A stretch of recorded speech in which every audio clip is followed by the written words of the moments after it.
So this title, Lil Yachty, was a joke. Lil Yachty started off his career on a dreadful note. His very first interview made hip-hop fans hate him for a few reasons. The first reason was this terrible freestyle. If I was on this beat, it would be spinning vinyl. They mad cause it just went viral. They mad cause you can't do that. You can't do that. You can't hype me up like that. Cause then Just mess it up. Not a kid really selling. In high school, I never was felling. I think that's why they mad at me. They mad cause they trying to grab at me. Hey. They mad. Stop. You can't. Oh, my fault. I got hype. You can't do that though. All right, one more. Young nigga from the distracted all the time. I west mean, side of town. I'm trying to think what to do. I don't know. I'm not a rapper. He should have pre-wrote some lyrics to avoid the embarrassment. Then he followed that up by admitting he's not a rapper, which people thought was just an excuse for the bad bars. But the worst part of the entire interview was at the very you just sing rap. end. And the reason they so I'm mad confused. is because they think that the young kids don't take this hip-hop thing serious. I honestly don't. He honestly doesn't. And he doesn't. It's called having fun. I'm sorry. You're just having fun, right? Yeah. That's it. And getting money. That's it. It's Yeah. all money, getting Yeah. and fun. We're just chilling.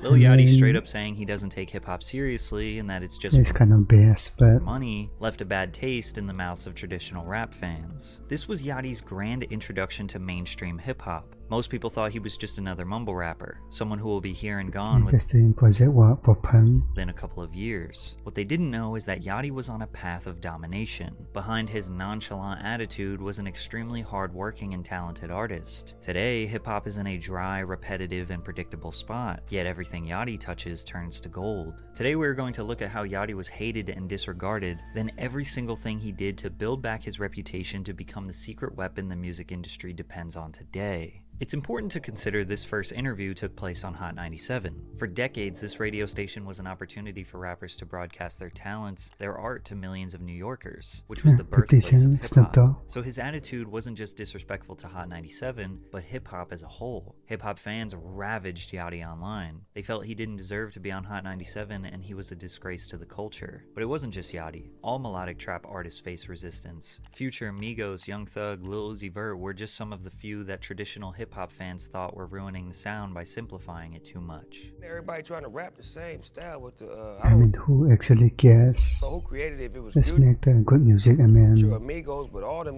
sound the same. To make them even more mad, Yachty was added to the XXL freshman list just a few months later, which is another huge stamp of approval from the music industry. Lily The Dicky. 2016 XXL freshman cypher is an iconic piece of rap history that marks a distinct shift in not just the music, but the attitudes of mainstream rappers. Lil Uzi, 21 Savage, and Kodak Black borderline mocked the legacy of XXL as they laughed and joked through their freestyles. And although Yachty was laughing with them, he actually took his freestyle more seriously. Wasn't no food but rice. All it is they want me, but they get one night. I get what you saying. It seemed like Yachty didn't want to get bullied online by rap fans again. It felt like he was trying to prove himself as a rapper. Turns out, that was exactly right. 2 weeks after the freshman cypher, Yachty dropped a song called For Hot 97, along with his Summer Songs 2 mixtape. This track wasn't a diss, but Ebro at Hot 97 took it that way when he tweeted the song. Lil Yachty and his team with these high school ass bars, followed by an Instagram caption that read, "Another Lil rapper caught feelings." Then Yachty responded, "I didn't catch feelings, it was just to show that I can rap. It wasn't a diss to you, good sir, it was simply more like a check this." Actually, Hot 97. good one. I'm not finna try to explain myself to no one dissing me. But it didn't stop there. Yachty called Ebro on Hot 97 Live and tried to explain. I didn't catch no feelings. It was to show what's good. And hard, bro. I don't care if you 69, bro. Yo, these high school ass rappers, I'm gonna keep testing y'all. Although many it's actually mad. people thought Ebro was being an old, sour hater, it seemed like they were able to laugh and have mutual respect for each other. But fans were not as quick to forgive Yachty, especially because during his Pitchfork interview, he said something that would haunt him for the rest of his career. Oh no, But first, I controversial. recently found out I'm being charged every month for subscription service I don't even use. Luckily, it's rocketmoney.com/Patrickcc to get started for free. Lil Yachty said that the notorious one of the greatest rappers of all time is overrated. He He later doubled down and admitted he can't name 5 Tupac or Biggie songs. His brutally honest opinion about 2 rap legends made headlines across countless news outlets, continuing the same narrative that he is a disgrace to hip-hop and should not be celebrated by the culture. But he didn't need their support, because at this time his song Broccoli peaked at number 5 on the Billboard Who says that not? Hot 100, as well as his viral 2015 hit One Night slowly crept up to number They're 49 just being hating for no reason. on Billboard. His debut mixtape Lil Boat as well as Summer Songs 2 were cult classics. His music at the time can be described as carefree bubblegum rap with a heavy reliance on autotune, but others just called it mumble rap, thanks to Wiz Khalifa. We call it mumble rap. Oh, so y'all got a name for it? Yeah, me and my homies. I mean, it ain't no disrespect to the little homies, but like they know what's up. They say they don't want to rap, you know what I mean? But it's cool for now. It's gonna evolve, and I feel like those artists, if they want to be around, they'll figure out the next thing to do. But right now, that's what's popping. Although Wiz meant no harm by this term, it became weaponized by people who hated the new sound, such as Funkmaster Flex of Hot 97, a radio DJ who would often complain on his show about the new state of hip-hop. Yachty once again felt like he needed to show these guys he could rap, so he got on Ebro's Beats One radio show and spit some bars. Lucy Doocy, the joke's on you, I didn't grow up the boosie. All I care about is feeding my family and getting out of that camera. Funk Master Flex, please stop talking about me. Unless you finna play my songs, then don't talk about me. Again, classic hip-hop fans were not impressed. I can say roasting. They still relentlessly called him trash in the comments. This man can't catch a break. They don't like the music he makes, but then when he switches it up, they still don't like it. This freestyle prompted Funk Flex to take another shot at Yachty. That's called mother boys. You know nothing about that. You know why? Cause you a mumble rapper, Bow Wow, a mumble rapper. Lil Yachty, you don't want nothing too. Yeah, actual sad.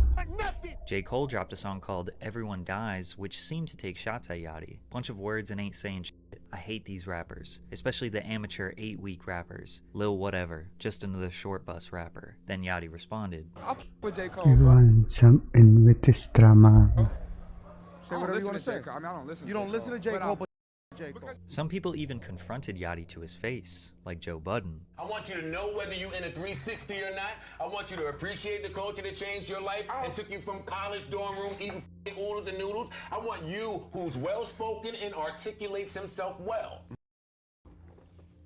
Chill. This moment was particularly interesting because Joe was the personification of all those hate comments, and it was truly embarrassing to witness. By Yachty just simply responding with chill made people realize that hating on a kid who's just doing his thing is annoying and corny. Because Yachty just could not stop succeeding. He dropped a song alongside Kyle called I Spy, a nursery rhyme-inspired bop that peaked at number 4 on the Billboard Hot 100, then followed that up with another hit, Peekaboo, featuring Migos. His fans, who were primarily teens, loved his style. He was weird, he was fun, and he was unapologetically himself, which opened the door for 3 massive brand sponsorship deals with Target, becoming the lead creative designer at Nautica, and a Sprite commercial which remixed his song Cold Like Minnesota to Cold Like a Sprite Soda. And Lil Yachty here was paid by Sprite to write lyrics about Sprite. It was reported that Yachty made a staggering $13 million during his extremely short career. Yachty was a supervillain to classic hip-hop fans, Actually sad for life. but he truly was a sweet and kind hero to his fans. Unfortunately, his debut album would fall short of expectations. Teenage Emotions, released May 26, 2017, sold just 46,000 copies first week, peaking at number 5 on the Billboard Hot 200. When I first released my Teenage Emotions album, I thought that it was fire. Then the sales came back and I was devastated and so confused. I worked so hard. Honestly, the album was kinda bad. Little did he know, he already peaked musically. He would never have a more successful song than I Spy or Broccoli, and his music struggled to impress people outside of his fan base. His second album, Lil Boat 2, sold 64,000 copies, but likely was inflated due to the incredible list of features. Quavo, NBA Youngboy, Lil Baby, Lil Pump, Trippie Redd, just to name a few. And again, the album was lackluster. An ongoing conversation surrounding Yachty's music career is that he is carried by features or only has success with other artists on his songs. His third album, Nothing to Prove, speaks volumes about his attitude. It sold 40,000 in the first week and peaked at number 12 on the Hot 200. Hip Hop DX said he is bringing nothing new, and it may be time for him to go back to the drawing board in search of new ideas articles, bruh. before returning with a follow-up project. Most people fell in love with Yachty's music on his first 2 mixtapes because it was fun, cheerful, and positive. By his third album, he was slowly transitioning to fit in with the gangster rap status quo of the music industry. Don't get me wrong, he had a few bangers along the way. NBA Youngboat, Boom, Get Dripped, but they were buried in bloated albums of inconsistent music. To make things even worse, his day one friends were switching up on him. The Sailing Team was a dynamic group of producers and artists surrounding Yachty: Cody Shane, J-Bands, Earl the Pearl, Big Brother Chubba, The Good Perry, Aaron Verchetti, and BU. None of them were even close to as successful as Yachty, but he says it's not his fault. The Sailing Team became like my brothers and sisters. Yeah.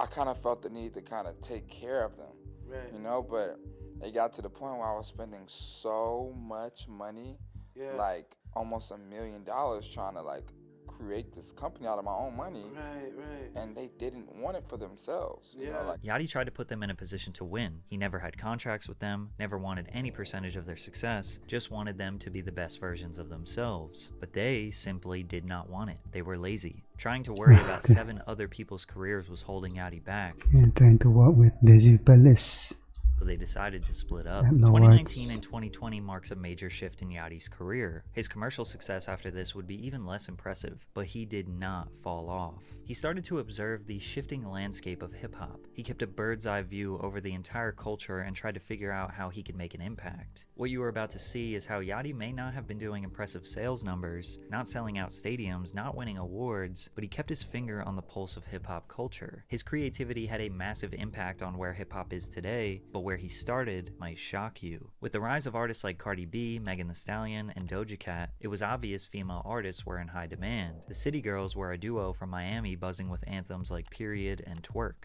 Yachty decided he would discover his inner baddie one night in the what song, studio and write a song for the City Girls after his friend Earl the Pearl made the beat. Okay, collaboration, that's nice. And out came their most successful record to date, Act Up. but everything that everyone is singing and all, and I wrote the whole thing. So know what I'm you were saying? in there. Like, How did I come to you? Like you were just like real ass. I just thought like them. I know what women like to hear. Right, Like, you know, yeah, like yeah. I literally sitting there, I was like, yo, what's just some rhyme?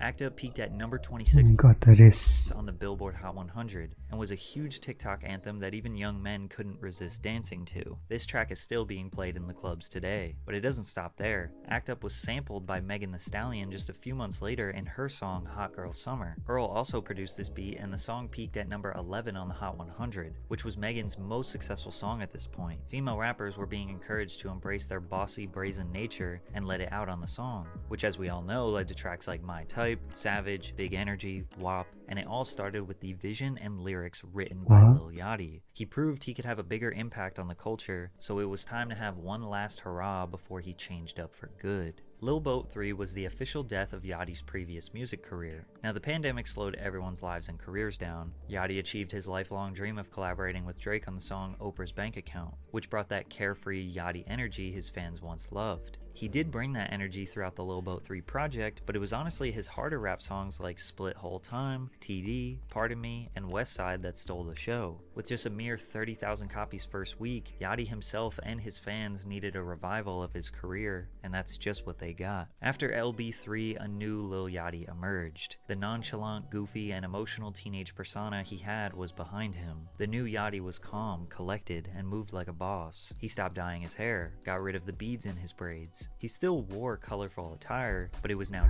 New look. tasteful and sleek. It's He was changing. focused, but still hungry. He started a nail paint brand called Crete, understanding that young Gen Z men painting their nails is normalized, and don't have a product marketed towards them. Concrete Boys HST, huh? became the name of his newfound imprint record label, and his first signee, Draft Day, an upcoming artist from Broward County, Florida.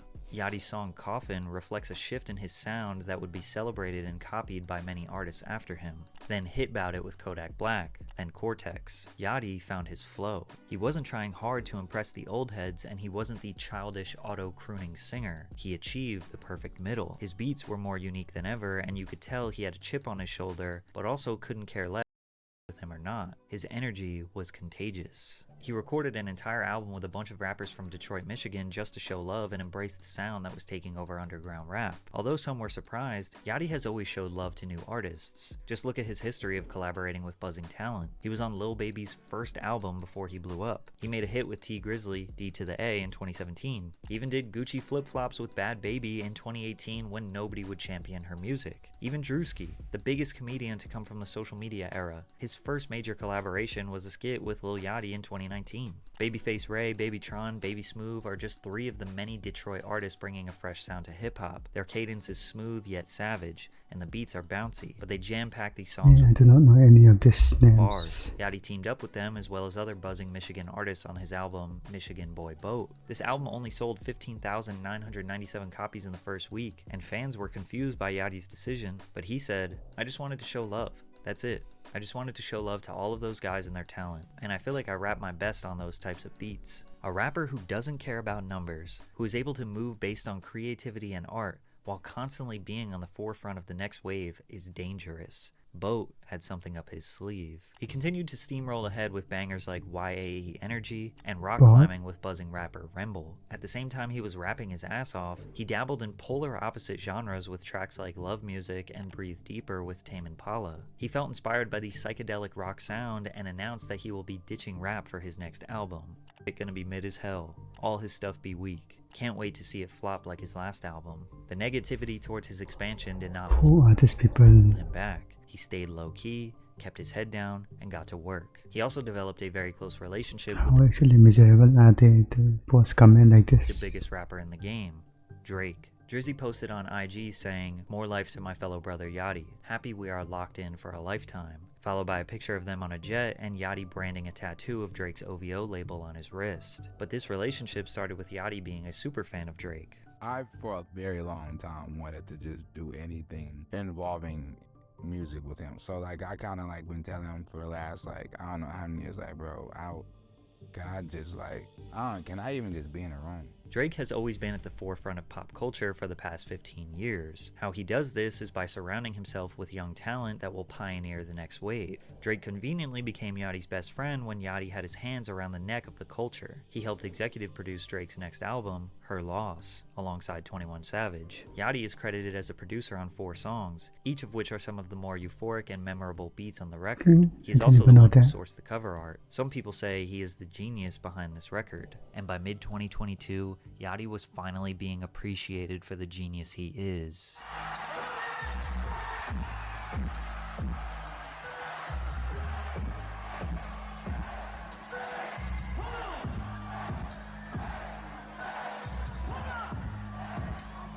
And just before Yachty decided to release his psychedelic album, he went viral by accident. It's important to know that there is a huge community of rap fans who actively try to hack into artists' computers and phones to leak their music. However, one hacker straight up asked Yachty for the Poland record after he heard a snippet, and this is what happened. You have this song called Poland, bro. Please, bro, send it to me.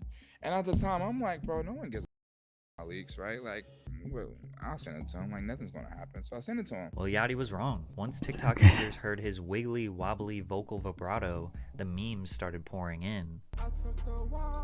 He actually made more popular, I guess.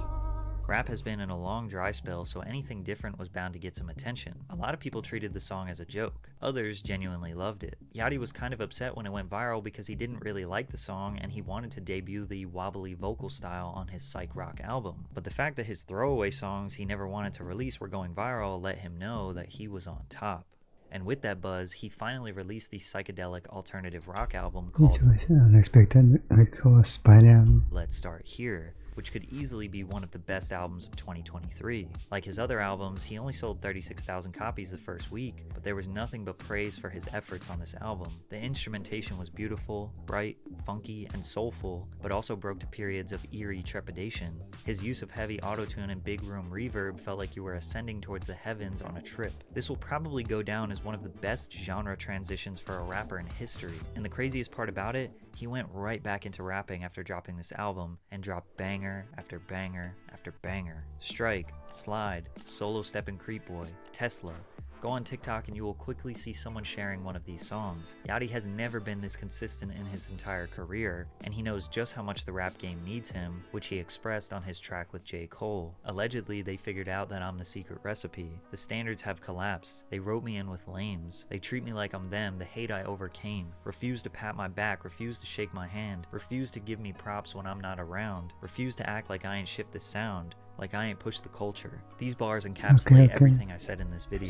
They hated Yachty. They thought he was just another mumble rapper that would fall off. They didn't give him any respect, and instead of tucking his tail, he worked his ass off. Now with hip-hop being incredibly dry and boring, Yachty is one of the only ones bringing something fresh. Hip-hop now needs Lil Yachty.